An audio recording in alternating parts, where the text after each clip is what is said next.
Rita Castro, nutricionista, e no vídeo de hoje eu vou mostrar quais são as fontes de proteína, quanto de proteína a gente tem que ingerir por dia, né? A média, isso vai ser muito individual, e responder uma pergunta: será que ingerir proteína demais vai prejudicar meus rins, vai ter algum problema?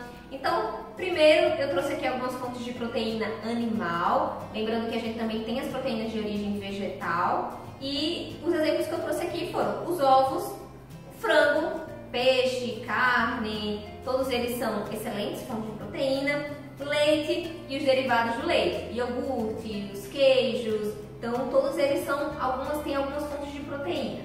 E aí, como é que a gente faz essa distribuição de proteína ao longo do dia? A proteína, ela tem que as fontes de proteína, elas têm que estar presentes na nossa alimentação durante o dia inteiro. Não adianta só eu consumir proteína só no almoço ou só no jantar. Por exemplo, com frango ou uma carne no jantar ou vice-versa. A gente tem que ter as fontes de proteínas em cada refeição. Por exemplo, no meu café da manhã, ter ovos.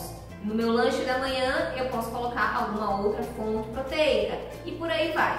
Por quê? Quando a gente faz o cálculo de necessidade de proteína para um indivíduo, a gente leva em consideração o peso do indivíduo, o nível de atividade física, então isso é muito importante, por isso que isso é muito individual.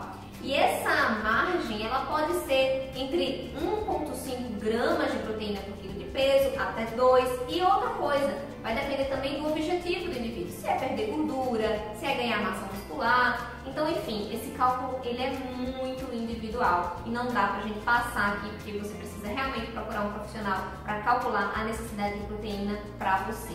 E o que é importante? Quando a gente consome as quantidades ideais de proteína para o nosso organismo, a gente consegue ter todas as funções metabólicas importantes que a proteína vai ter. A proteína, ela confere mais saciedade, então quem consome boas quantidades de proteína ao longo do dia, ela não sente tanta fome do que aqueles indivíduos que comem mais carboidratos ao longo do dia. Se você faz um lanchinho, por exemplo, com uma barra de cereal que tem pouquíssima proteína, o que vai acontecer? Logo em seguida, em menos de 1-2 horas, você já vai estar com fome de novo. Quando a gente consome em algum lanche alguma fonte de proteína, a gente já tem uma boa saciedade, então consegue dar mais tempo para a gente sem sentir tanta fome.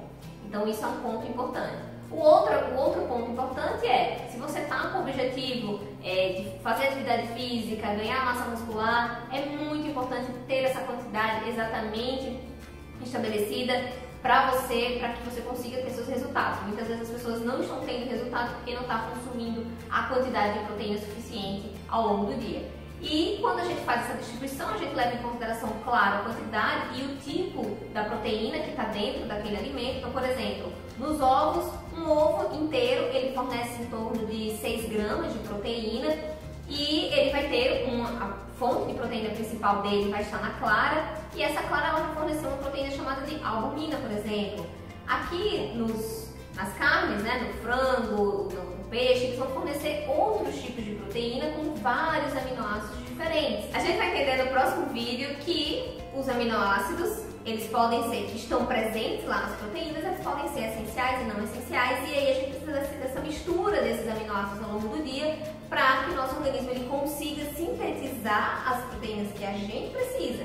E essa proteína ela vai ter função de construir músculo, de fazer novas moléculas no nosso corpo, enfim, toda a função metabólica que a proteína tem. E aí, quando a gente consome quantidades suficientes de proteína, a nossa pele melhora, nosso cabelo melhora, nossas unhas melhoram. Então, muitas vezes, quando você está com muita flacidez ou muita queda de cabelo ou não está tendo o resultado que você almeja na academia, muitas vezes está consumindo proteína de forma inadequada. Ah, mas será que eu preciso ou não tomar um suplemento? Ou tomar proteína, comer proteína demais vai ser ruim para os meus rins? Dentro dessa quantidade que nós nutricionistas calculamos, essa quantidade ela já é segura para cada indivíduo, porque a gente leva em consideração também como que o indivíduo está em relação à função dos rins, a quantidade de água que ele ingere por dia, isso é muito importante. Se você consumir muitas quantidades de proteína e não ingerir água, que vai fazer com que os seus rins filtrem bem todos os metabólitos dessa proteína ingerida, isso vai ser ruim sim